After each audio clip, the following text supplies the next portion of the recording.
26 जून 1968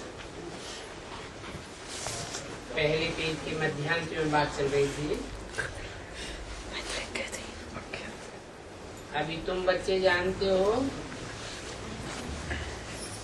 बाबा ने हमको रीढ़ बकरियों से कितना ऊंच बनाया है, क्योंकि रीढ़ बकरियां तो उनको कहा जाता है जो एक भेड़ या बकरी गड्ढे में जाती है तो पीछे पीछे सब गड्ढे में चली जाती है।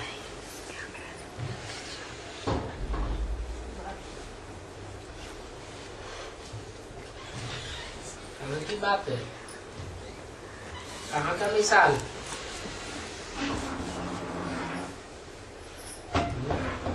भक्ति मार्ग का।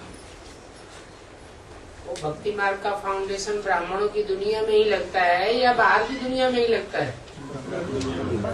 ब्राह्मणों की दुनिया में ही ऐसे ब्राह्मण हैं उनमें एक अगर ऐसा रास्ता अपना लेती है तो पीछे पीछे सब जाते हैं। कहाँ? गड्ढे पे जाते हैं। न खुद बाप को पहचानते न दूसरों को बाप की पहचान लेने देते। तो बाप कहते हैं ये तो पढ़ाई है, यहाँ बाप ही टीचर बन करके पढ़ाते हैं।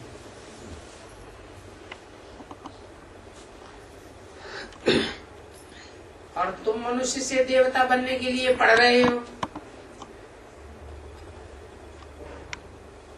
देवी देवता सतयुग में ही होते हैं।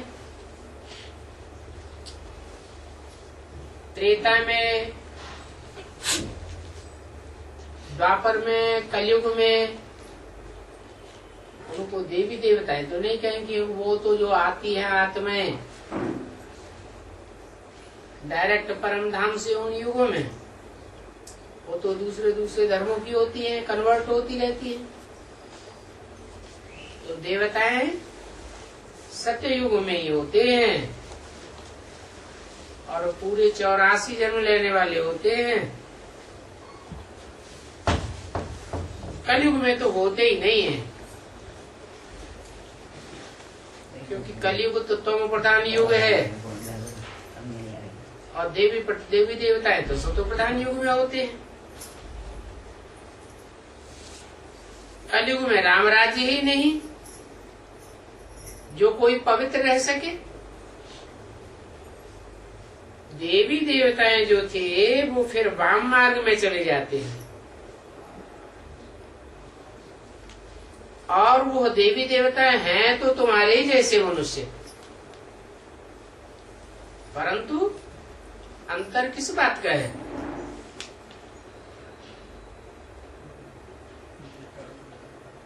वो निर्विकारी हैं और मनुष्य मन चलायमान है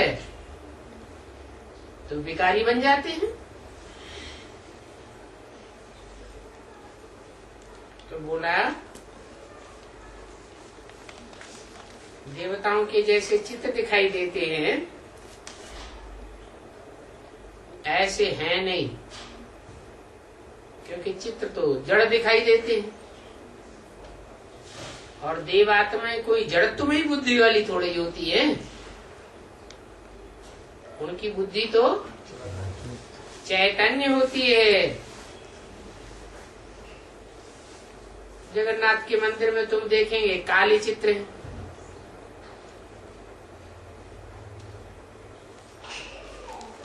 अब ऐसे कोई काले थोड़े ही हैं। जगन्नाथ को तो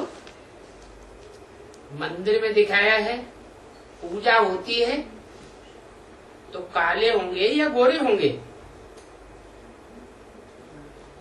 फिर काला क्यों दिखाया हुआ है?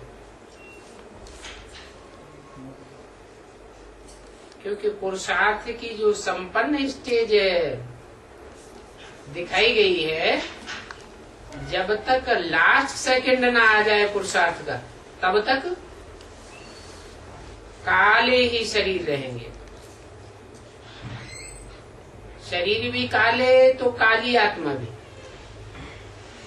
इसलिए गाया हुआ है ब्रह्मा को विष्णु बनने में 1 सेकंड लगता है। तुम बच्चे भी ऐसे ही हो।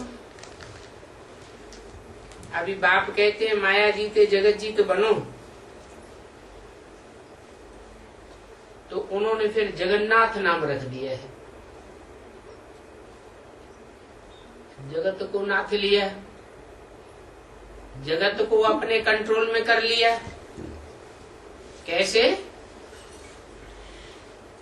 जो अपने अंदर की माया है, काम क्रोध लोभ मोह अहंकार, उनको ही कंट्रोल में किया तो जैसे सारे जगत के ऊपर कंट्रोलिंग पावर आ जाती है।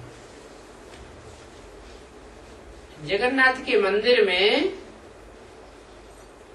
ऊपर में सभी गंदे चित्र दिखाए हैं।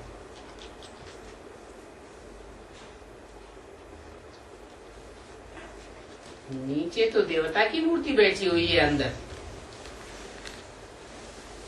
वहां गंदे चित्र नहीं है। बाहर में और ऊपर की ओर गंदे चित्र दिखाए हैं। किस बात की यादगार है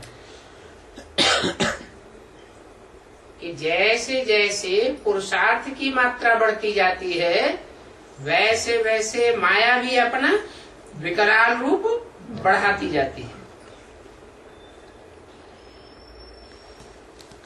तो गंदे चित्र दिखाए हैं ऊंची स्टेज में।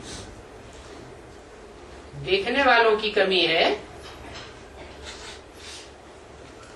या वास्तव में गंदे हैं?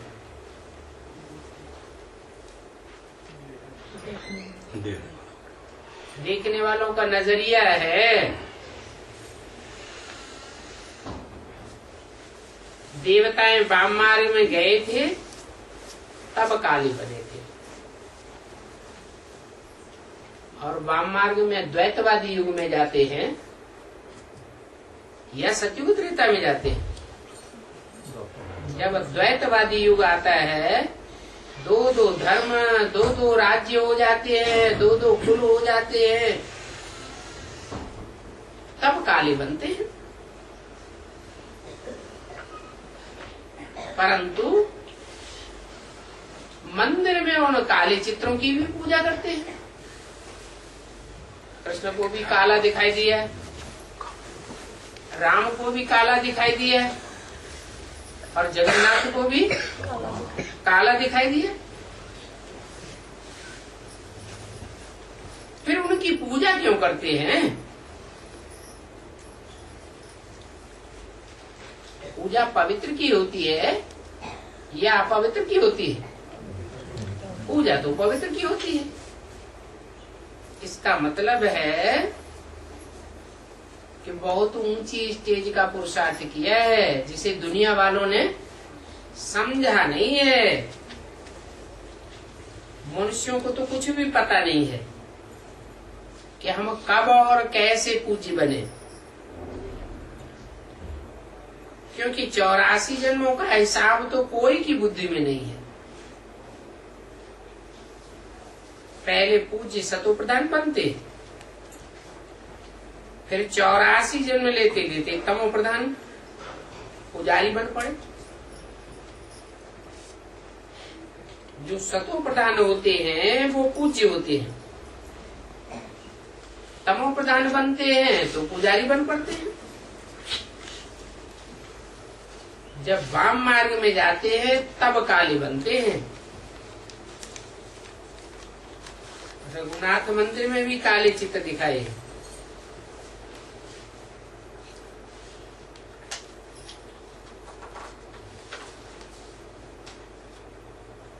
अर्थ तो उनका कुछ भी समझते नहीं है।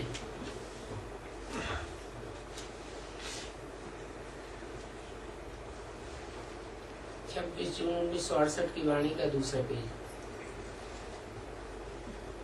अभी तुम बच्चों को बाप बैठ समझाते हैं, ये मंदिरों में काले चित्र क्यों दिखाए हैं और क्यों इनकी पूजा करते हैं। बनाने वाले कौन हैं? मंदिरों में जो काले चित्र बनाए हैं वो बनाने वाले पुजारी है ना, पतित हैं या पावन हैं? दृष्टि कैसी है उनकी?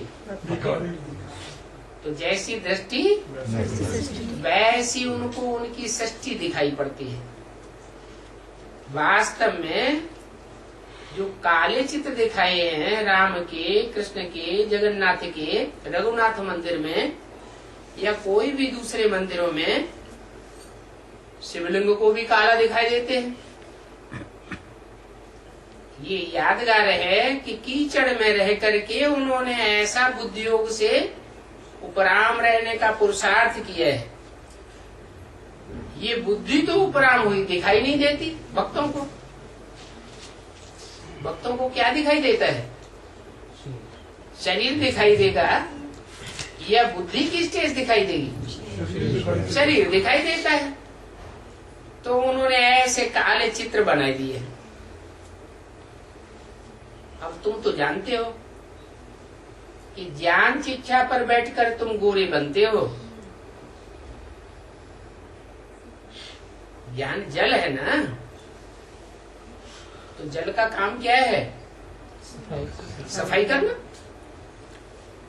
तुम जितना जितना ज्ञान जल से स्नान करते जाते हो उतना उतना गोरे बनते जाते हो। आत्मा के गोरे बनने की बात है, और आत्मा तो इन आंखों से दिखाई नहीं देती। बाहर की एक्ट तो दिखाई देगी परंतु आत्मा दिखाई नहीं देगी। तो काम चिच्छा पर बैठ काले बन जाते हो। देवताएं वाम मार्ग में जाकर के भिखारी बन पड़ते हैं, फिर तो उनका नाम देवता नहीं रख सकते। और मंदिर में तो उनकी पूजा होती है, उनको देवता ही तो कहा जाता है।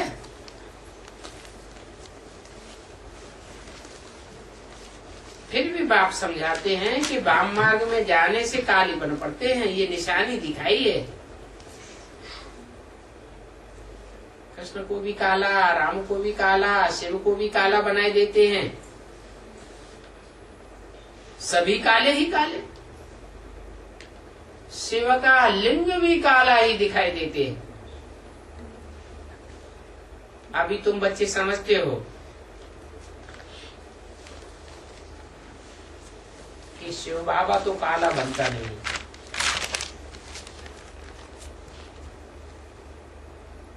क्यों? वो तो हीरा है। सब देवताओं को काला दिखाई दिया है, मंदिर में लिंग भी काला दिखाई दिया है।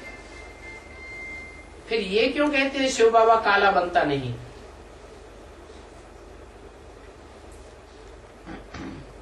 है? उस पर प्रभाव नहीं पड़ता कोई भी। नहीं, शिव का जो पुरुषार्थ है जिससे मुकर्रर रथ में प्रवेश करता है, संपन्न स्टेज में नंबरवार ही तो पहुंचते हैं कि एक जैसी संपन्न स्टेज सबकी बनती है, नंबरवार पहुंचते हैं। तो जो 100% स्टेज है उसके लिए बताया कि शिव काला नहीं बनता, क्योंकि वो तो हीरा है जिसको देख करके तुम भी हीरे जैसे बनते हो। तो वो कब काला नहीं बनता है? फिर भी उनको काला क्यों बनाई दिया है? जरूर कोई काला होगा, उसने बैठ करके काला बनाई दिया माना। जैसी दृष्टि वैसी सृष्टि उनको दिखाई पड़ती है। अभी शिव बाबा कहते हैं हमने क्या तो दोष किया जो मुझे भी बैठ काला बनाई दिया।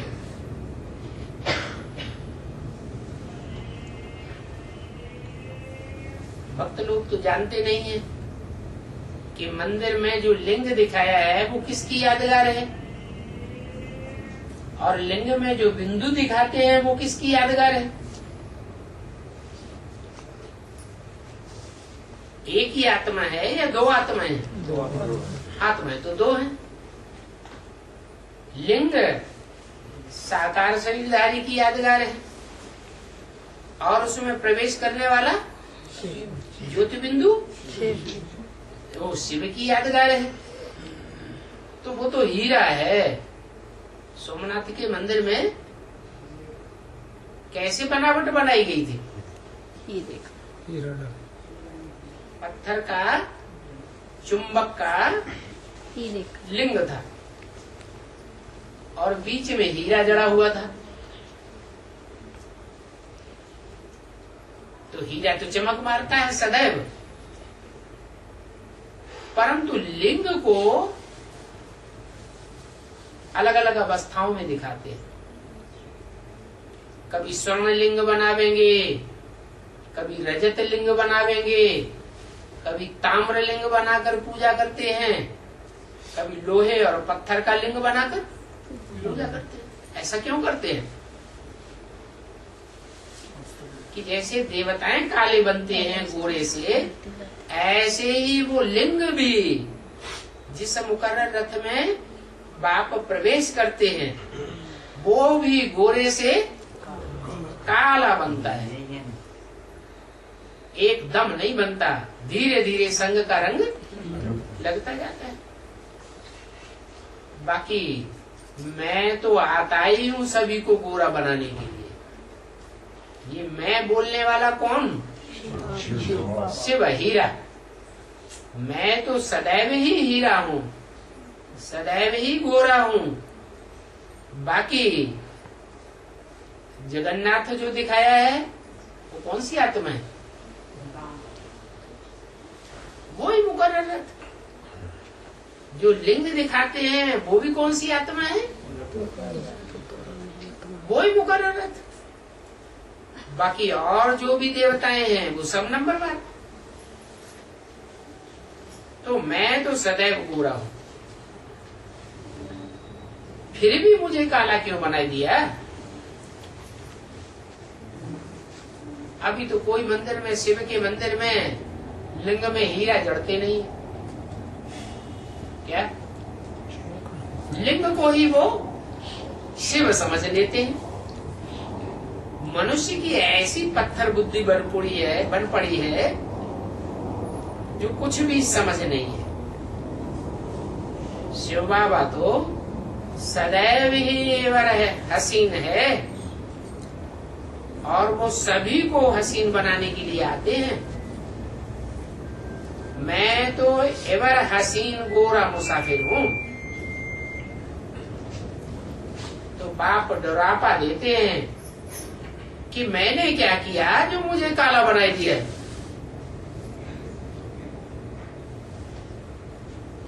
मैं तो गोरा बनाने के लिए आता हूँ। अभी तुमको भी गोरा बनना है। उच्च पद कैसे पाना है वो तो बाप ने समझाया है। कैसे पाना है? उसी शिव को याद करेंगे, प्रजापिता को नहीं। जब हम याद करते हैं तो साकार में निराकार को याद करते हैं। तो साकार जो है वो तो शरीरधारी है, तमो प्रधान पतित तन है, परंतु उसको ऑक्युपाई किसने किया? उसके ऊपर कौन है कंट्रोलर? उसका सारथी, उसे चलाने वाला कौन है? शिव बाप। तो बुद्धि में शिव की ही याद रहनी चाहिए, न कि शंकर की याद रहनी चाहिए। भक्ति मार्ग में दोनों को मिलाकर एक कर दिया है। माने अलग अलग आत्मा नहीं समझते है, अलग अलग आत्मा। एक है पुरुषार्थी और एक है पुरुषार्थ कराने वाला। जो पुरुषार्थ कराने वाला है उसका नाम सदा शिव है। क्या वो कभी भी अशिव नहीं बनता, अकल्याणकारी नहीं बनता। नहीं बनता। जो भी कर्म करता है वो हर कर्म कर्मेंद्रियों से किया हुआ कल्याणकारी साबित होता है।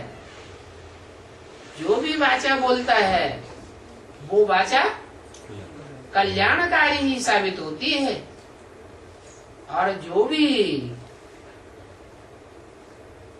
दृष्टि मात्र से देखता है वो दृष्टि भी कल्याणकारी होती है। और वाइब्रेशन मनसा के जो भी फैलते हैं वो भी कल्याणकारी। तो ऐसे शिव बाप का संग करेंगे बुद्धि से तो कल्याणकारी बाप के बच्चे कल्याणकारी ही बनेंगे ना। बाप सदैव है, सदा शिव है, तो बच्चे जरूर नंबरवार बनेंगे। ये तो बुद्धियों की बात है, संग के रंग की बात है। तो ऊंच पद कैसे पाना है वो बाप ने समझाया है। फॉलो फादर, फॉलो फादर कितने तरीके से होता है?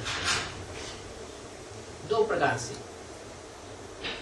एक तो कर्मों में फॉलो करो और दूसरा आज्ञाओं को फॉलो करो। जो डायरेक्शन दिया उस डायरेक्शन को फॉलो करना। इसलिए वो भी क्लियर कर दिया कि कर्मों में ब्रह्मा को फॉलो करना है, परंतु बात मेरी मानना है। ब्रह्मा के द्वारा जो कर्म किए गए वो ही कर्म बुद्धि योग से खींच करके करना है। ऐसे नहीं कि शंकर को फॉलो करना है, उल्टा नहीं करना। शंकर का काम शंकर को करने दो और तुम ब्रह्मा को फॉलो करो। किस बात में? कर्म में। और आज्ञाएं जो मैं देता हूं, जो मैं श्रीमत देता हूं मुकर्रर रथ से, उस श्रीमत को तुम फॉलो करो। तो आज्ञा मेरी मानो और कर्मों में ब्रह्मा के स्वरूप को फॉलो करो। सभी कुछ बाप के हवाले करो। ऐसे जो बच्चे सब कुछ बाप के हवाले कर देते हैं वो कब भूख थोड़े मर सकते हैं। फादर को देखो कैसे सभी कुछ दे दिया। बल साधारण थे। कौन है? कौन थे साधारण? हाँ जी, बहुत साधारण थे। न बहुत गरीब थे न बहुत साहूकार थे। प्रविष्टा जब हुई आदि में तब भी बाबा का जो भागीदार था वो बहुत साहूकार नहीं था। साहूकार नहीं था तब तो बाबा ने उसे अपने दुकान में नौकर रखा। भले दुकान का मैनेजर था, लेकिन मैनेजर को भी नौकर ही तो कहेंगे। क्यों रखा? क्योंकि भागीदार की दुकान चलती नहीं थी। वो भी हीरो का व्यापारी था। और दादा लेखराज की दुकान बहुत चलती थी। बड़े बड़े राजाएं महाराजाएं आकर के उनसे संपर्क करके हीरे जवाहरात लेते थे। तो फादर को देखो कैसे सभी कुछ दे दिया। बड़ा साहूकार, गरीब ना बहुत साहूकार। बाबा अभी भी कहते हैं कि तुम्हारा खान पान रहन सहन बीच का होना चाहिए, न बहुत अच्छा और न बहुत खराब, न बहुत ऊंचे न बहुत नीचे। बाप भी सभी प्रकार की शिक्षाएं देते हैं। और यह भी देखने में तो साधारण ही आते। कौन? ये अभी तक बात बताई फादर की, अब किसकी बात बताई? और यह भी, यह माने कौन? ब्रह्मा बाबा। यह भी देखने में तो साधारण ही आते हैं। तुमको कहते हैं, जो आने वाले लोग हैं बाहर की दुनिया के, वो तुमको कहते हैं कहाँ है भगवान, दिखाओ। अरे परमात्मा को कैसे देखेंगे इन आंखों से? तुम्हारी आत्मा इन आंखों से दिखाई पड़ती है। जब आत्मा को ही नहीं देख सकते तो परमात्मा को कैसे देखेंगे? आत्मा तो बिंदी है, इतना सूक्ष्म बिंदी है जो इन आंखों से दिखाई नहीं देती है। उनको क्या देखेंगे? ये तो जानते हो, आत्मा का साक्षात्कार इन स्थूल आंखों से नहीं होता है। इसके लिए तो तीसरा दिव्य नेत्र चाहिए।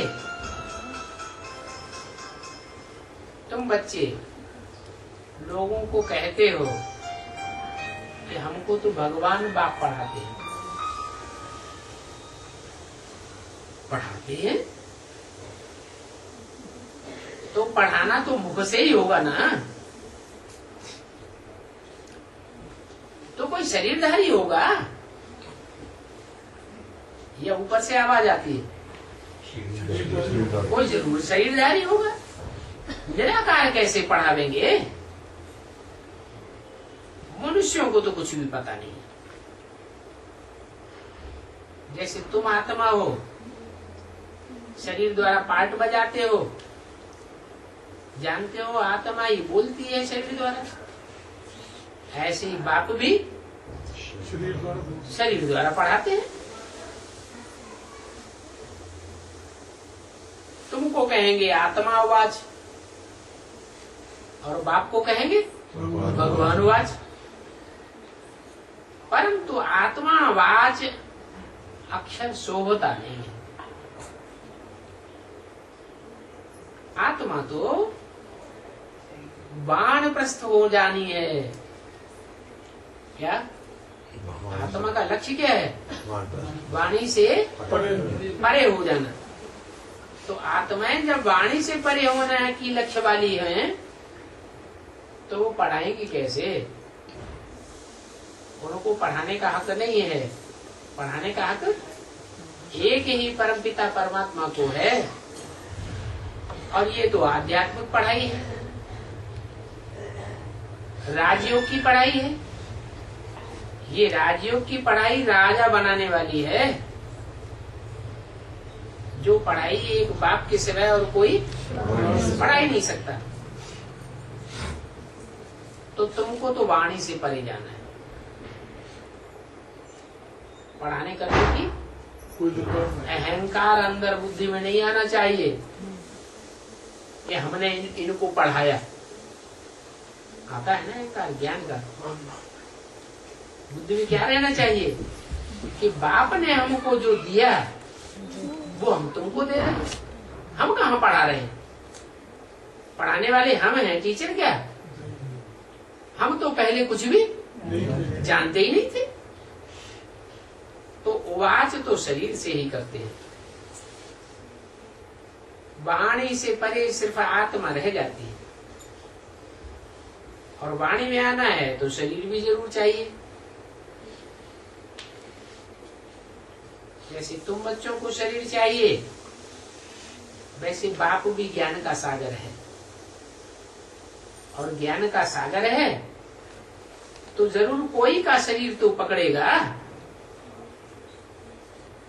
ज्ञान सुनाने के लिए। जिनका शरीर पकड़ता है उस शरीर को रथ कहा जाता है। गीता में चित्र दिखाई दिए है क्या? अर्जुन का रथ दिखाया है। अर्जुन माने पुरुषार्थ का अर्जन करने वाला। शरीर रूपी रथ है, इंद्रियों रूपी घोड़े हैं, मन बुद्धि रूपी लगाम है। तो रूप रूपक दिखाई दिए है, बाकी ऐसे नहीं है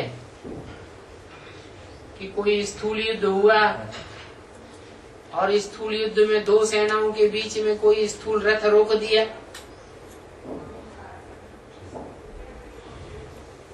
तो बाप शरीर आकर लेते हैं, यह रथ आकर लेते हैं, नहीं तो कैसे सुनावे। ये रथ भी कैसे बना ये तुम समझ सकते हो।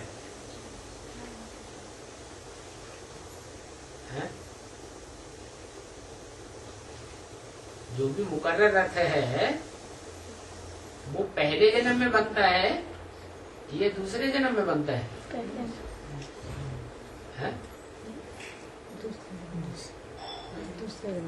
जन्म में बनता है।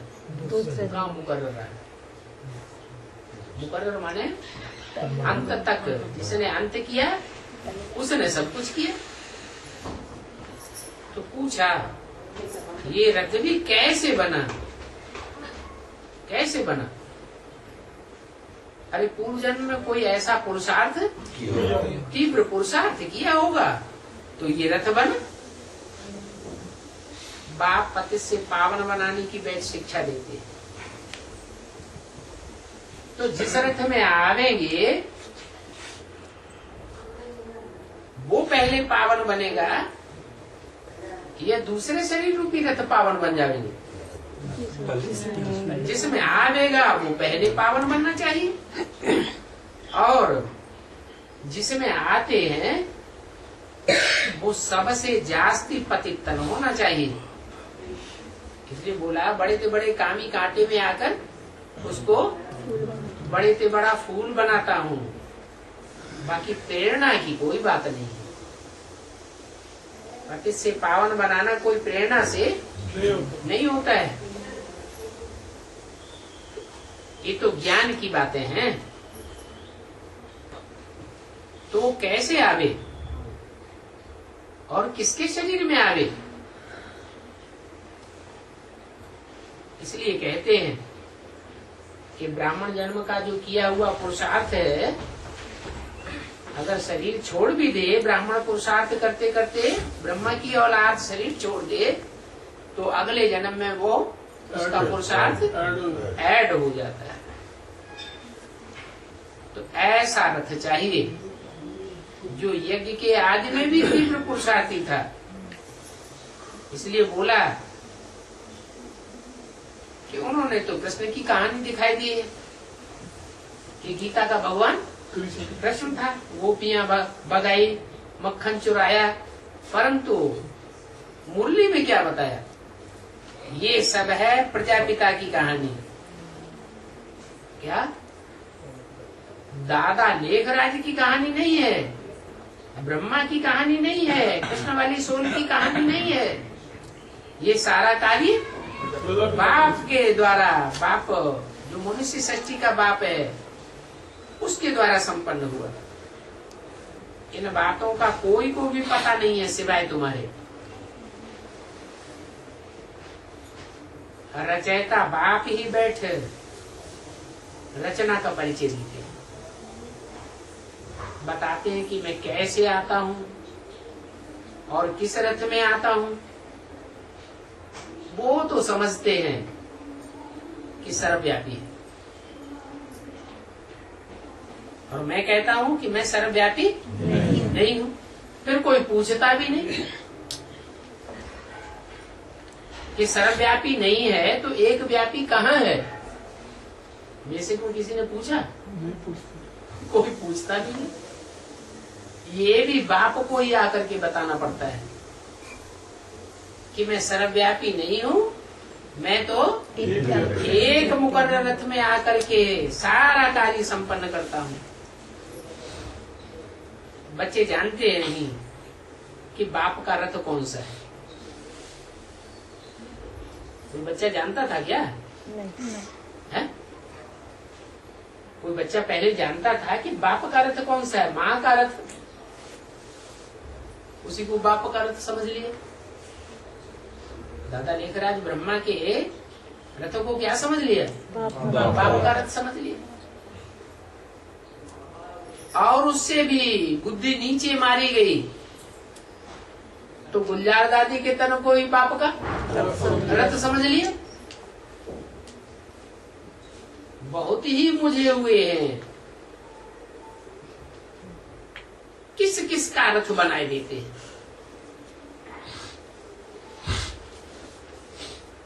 ढेर के ढेर गुरु हैं जो शिवो हम बन करके बैठ जाते हैं। अब बाप कहते हैं कि मैं जानवर आदि में तो आ नहीं सकता। क्या बैल पर बैठ सवारी दिखाई है,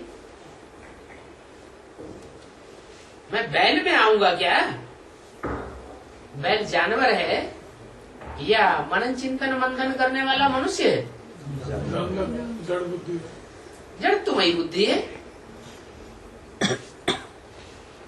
ब्रह्मा के तन में आए, माता का पार्ट बजाया, जो भी सुनाया उसमें मनन चिंतन मंथन ब्रह्मा का या ब्रह्मा कुमार कुमारियों का चला उस समय? नहीं चला।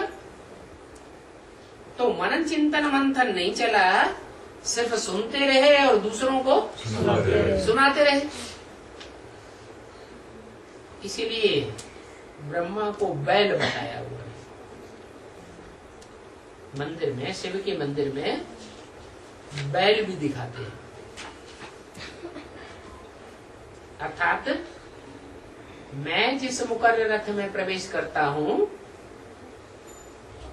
वो शरीर रूपी रथ एक प्रकार का मंदिर है शिव बाप का, और उसमें ब्रह्मा की सोल भी प्रवेश करने वाली है। तो उसमें मनुष्य की बुद्धि कौन सी है? बुद्धि रूपी आत्मा, और जानवर जैसी बुद्धि रूपी आत्मा कौन सी है? ज्ञान चंद्रमा को क्या कहेंगे? उस ज्ञान चंद्रमा ब्रह्मा की बुद्धि में ये बात अब तक भी बैठी क्या कि गीता का भगवान कृष्ण नहीं है? अब तक भी वो बात बुद्धि में नहीं बैठती। ऐसे कड़े संस्कार पड़े हुए हैं 63 जन्म के। 63 जन्मों में भक्ति मार्ग में क्या समझते आए? गीता का भगवान कृष्ण है। और जो समझने वाले हैं, उन समझने वालों में सबसे जास्ती ये बात किसकी बुद्धि में घर करके बैठ गई? जो स्वयं ही ऐसा पार्ट बजाने वाला है उसकी बुद्धि में ये बात बहुत पक्की हो गई। तो अभी पुरुषार्थी जीवन में भी बहुत लंबा समय ये पढ़ाई का चलता है, क्योंकि बहुत मुझे हुए हैं। बाकी बाप बताते हैं कि मैं जानवर में नहीं आ सकता, आवेंगे तो कोई न कोई मनुष्य में ही। मनुष्य उनको कहा जाता है जिनका मन चलता, मन बुद्धि चलाए मानो हो, उनको मनुष्य कहा जाता है। जानवरों की तो मन बुद्धि चलती ही नहीं। बाप कहते हैं अब ये देखना है कि मनुष्य तो दुनिया में 500-700 करोड़ है। सबकी मन बुद्धि चलती है ना थोड़ी बहुत। 500-700 करोड़ मनुष्यों में मैं किस मनुष्य में आऊं?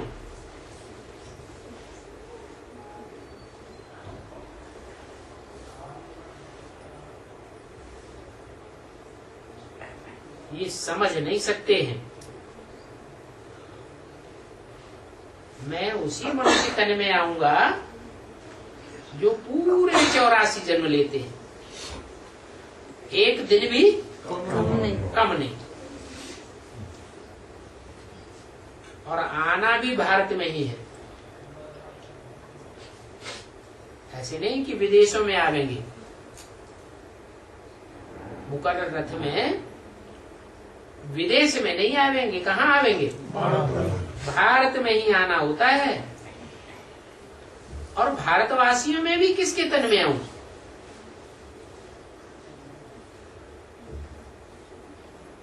500-700 करोड़ में तो विदेशी भी है, दूसरे दूसरे धर्म वाले भी हैं। उनमें नहीं आता हूँ, इनमें आता हूँ जो भारतवासी हैं, आज से लेकर के अंत तक भारत में जिनका विशेष पार्ट है।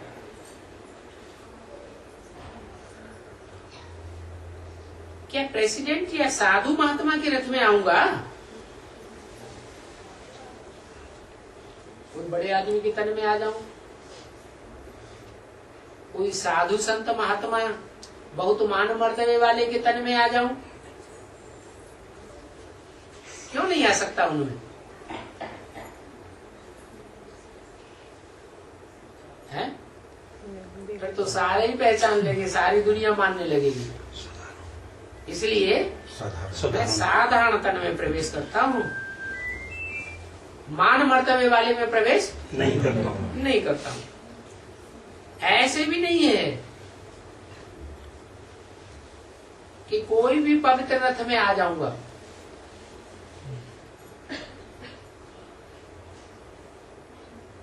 जैसे गुलजार दादी है, बचपन से ही ब्राह्मणों के परिवार में पली है, आश्रम के वातावरण में रही है, उनमें आ जाऊंगा। कन्या का रथ तो पवित्र ही होता है, सन्यासी भी पूजा करते हैं कन्याओं की। तो पवित्र रथ में भी मैं नहीं आऊंगा। क्यों? कि मैं आता किस लिए हूँ? मेरे आने का मकसद क्या है? पतितों को पावन बनाना। और पवित्र रथ में आऊं तो वो मकसद पूरा नहीं होता है। और स्त्री चोले में आऊं कि कोई कन्याएं माताएं पुरुषों के मुकाबले ज्यादा पवित्र स्वभाव वाली होती है, संस्कार वाली, या पुरुष ज्यादा पवित्र स्वभाव संस्कार वाले होते हैं? कन्या माताएं ज्यादा पवित्र स्वभाव संस्कार वाली होती है। तो मैं कन्याओं माताओं में भी नहीं आता हूँ, मैं तो उनमें आता हूँ जिनके लिए बताता हूँ कि सब पुरुष दुर्योधन दुशासन। ये है ही रावण राज्य। गायन भी है, दूर देश का रहने वाला आया देश पराये।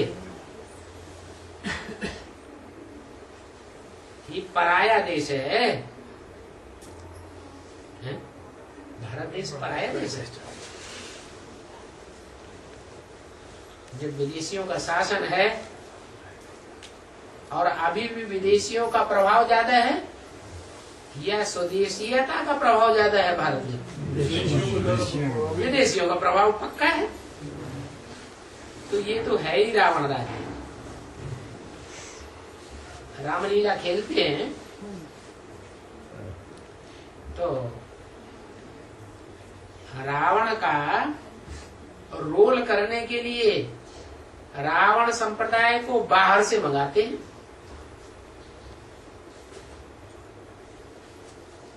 ये भी बच्चों को पता है। भारत तो अविनाशी खंड है और खंड सब विनाशी है। क्यों? क्योंकि अविनाशी बाप अविनाशी भारत में आते हैं। जो विनाशी धर्म खंड है उनमें बाप आते ही नहीं। अगर आए होते तो वो भी अविनाशी हो जाते। भारत खंड का कब विनाश होता नहीं है, अविनाशी है। तो किस तन में आते हैं, किस खंड में आते हैं, वो भी खुद ही बताते हैं। क्या बताते हैं? भारत में भी अलग अलग राज्य है ना, अलग अलग खंड है ना, कहाँ आते हैं? भक्ति मार्ग में क्या गायन है? भक्ति मार्ग में दक्षिण भारत में दिखाया है, पूर्वी भारत में दिखाया है, या पश्चिम भारत में दिखाया है। भगवान को कहाँ दिखाया है? चाहे राम के रूप में हो, चाहे कृष्ण के रूप में हो, चाहे शंकर के रूप में हो, भगवान का जन्म कहाँ दिखाया है? भगवान का जो रोल है वो कौन से खंड में दिखाया है? उत्तर भारत में दिखाया है। तो खुद ही आकर के बतलाते हैं कि मैं मगध देश में आता हूँ, जहाँ के मनुष्य मगरमच्छ सदृश हैं। क्या यूपी के लोगों से सारे हिंदुस्तान के लोग डरते क्यों हैं? जहाँ पहुँचते हैं वहाँ कुछ न कुछ लाई बेला कर देते हैं। तो किस तन में आते हैं, किस खंड में आते हैं, वो खुद ही बतलाते हैं, और तो कोई जान नहीं सकता। मनुष्य तो ढेर हैं। तुम जानते हो कोई साधु महात्मा में भी आ नहीं सकते। वो तो होते ही हैं हठ योगी, निवृत्ति मार्ग वाले, हठ पकड़ के रहते हैं क्या कि हम पवित्र हैं। लेकिन पवित्रता प्रवृत्ति मार्ग की है या निवृत्ति मार्ग की है? वो निवृत्ति मार्ग की पवित्रता को ही पवित्रता समझते हैं। प्रवृत्ति मार्ग की पवित्रता उनकी बुद्धि में बैठती ही नहीं। बाकी रहे भारतवासी भक्त। तो अभी भक्तों में भी किस भक्त में आते हैं?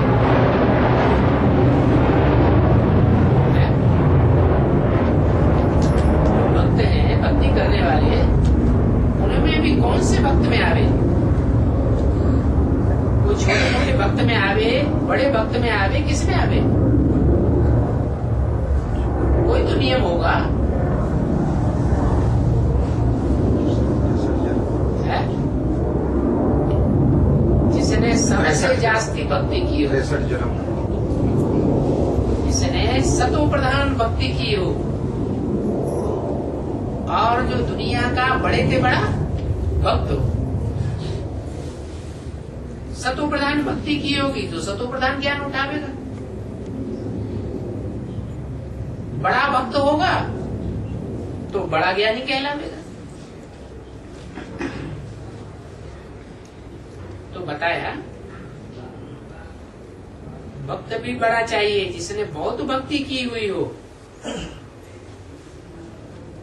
भक्ति का फल देने के लिए भगवान को आना पड़ता है ना। भारत में भक्त तो ढेर हैं, कहते भी हैं ये बड़ा भक्त है। इसमें भगवान को आना चाहिए। अब ऐसे तो बहुत ही भक्त बन पड़ते हैं। कोई को भी कल को वैराग आ जाए, भक्त बन जाए। परंतु वो तो इस लास्ट जन्म का भक्त होगा ना। तो व्यभिचारी भक्त होगा या व्यभिचारी भक्त होगा? इस लास्ट जन्म में तो भक्ति भी व्यभिचारी हो जाती। दुनिया की हर चीज 4 अवस्थाओं से पसार होती है, तो भक्ति भी 4 अवस्थाओं से पसार होती है। पहले सतो प्रधान भक्ति, और अंत कलयुग में तमो प्रधान व्यभिचारी भक्ति। ज्ञान भी ऐसे ही उठाते हैं, पहले सतो प्रधान ज्ञान और बाद में तमो प्रधान। वैराग भी पहले जो वैरागी सन्यासी थे वो सतो प्रधान वैरागी थे, अभी तमो प्रधान वैरागी बन गए।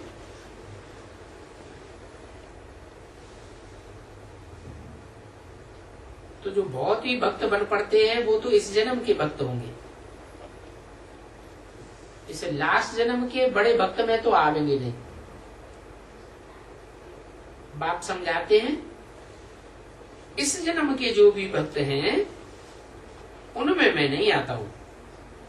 फिर किस में आता हूं?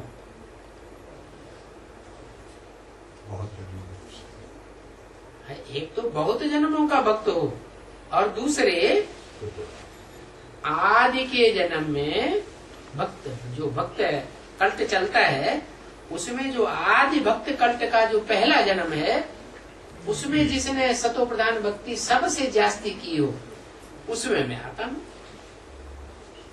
और उसने भक्ति भी पहले पहले शुरू की होगी।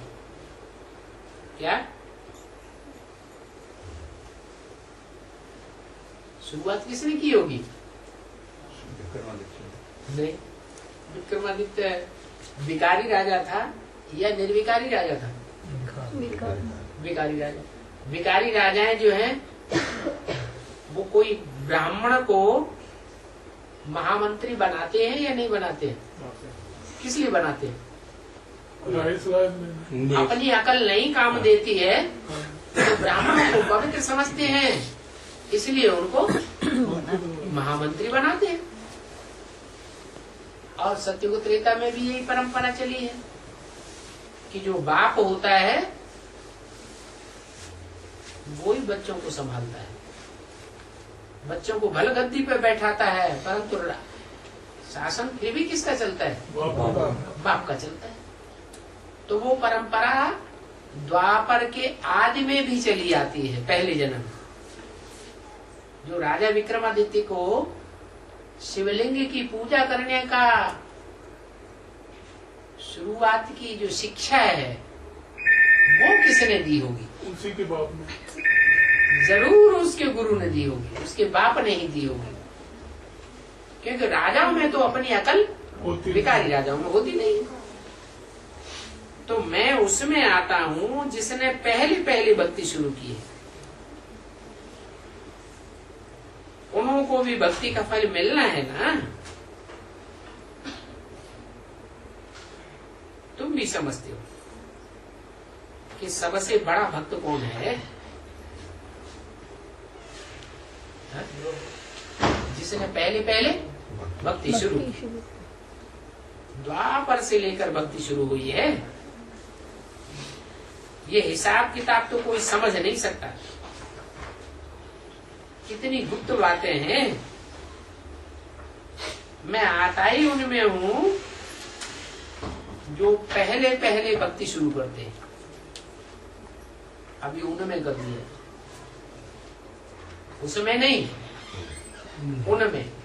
ये बहुवचन क्यों कर दिया?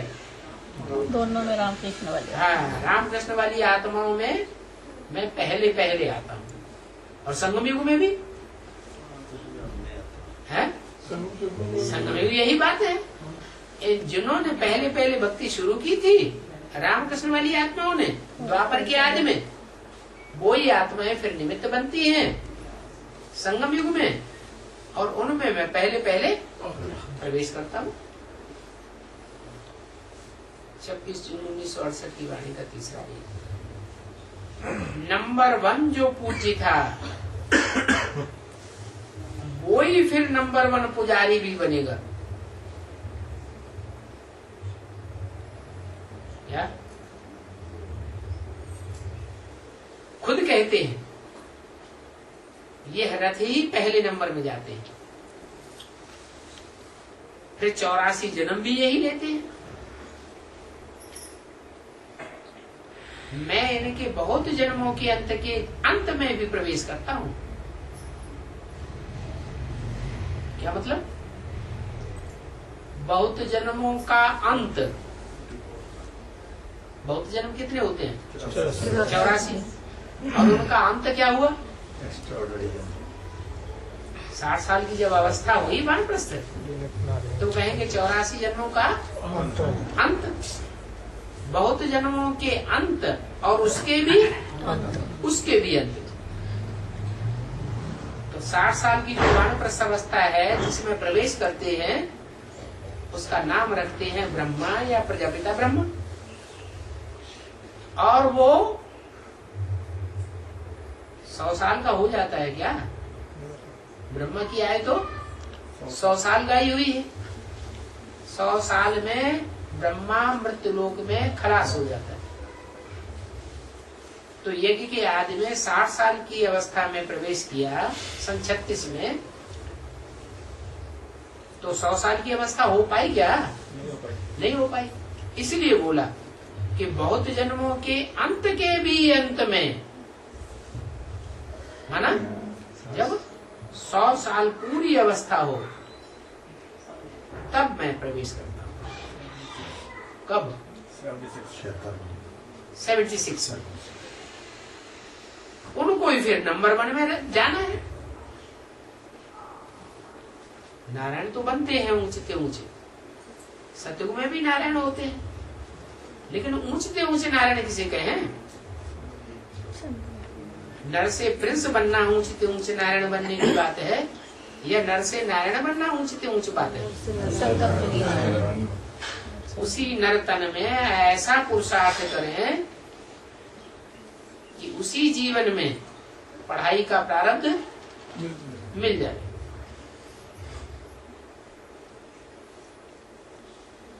तो कहेंगे यही बहुत भक्ति करते हैं, भक्ति का फल भी इनको मिलना चाहिए। कैसे कहेंगे ये बहुत भक्ति करते हैं? कोई प्रूफ है?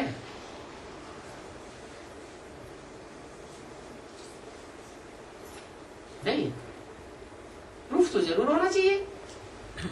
बहुत भक्ति का प्रूफ है कि मुरली में जो कहा है, इशारा दिया है कि अपनी अपनी कथा कहानियां अपने अपने शास्त्रों में लिख दी। शास्त्र लिखने वाले जो हुए हैं उन्होंने शास्त्रों में क्या लिख दिया? अपनी आत्मा के ही कथा कहानी संगम युग की शास्त्रों में लिख दी। इसका मतलब ये हुआ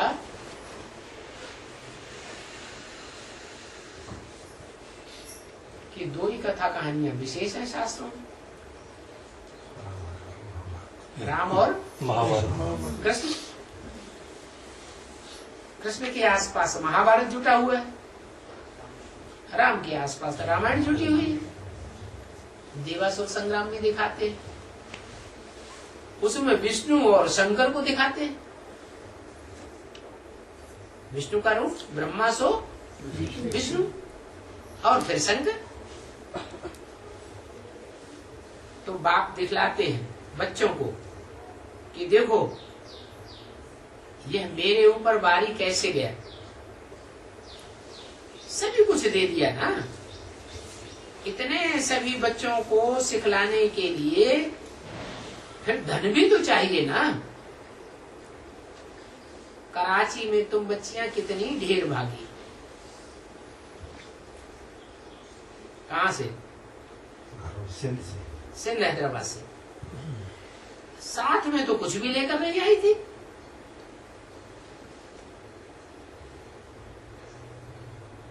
तुमको क्या हुआ?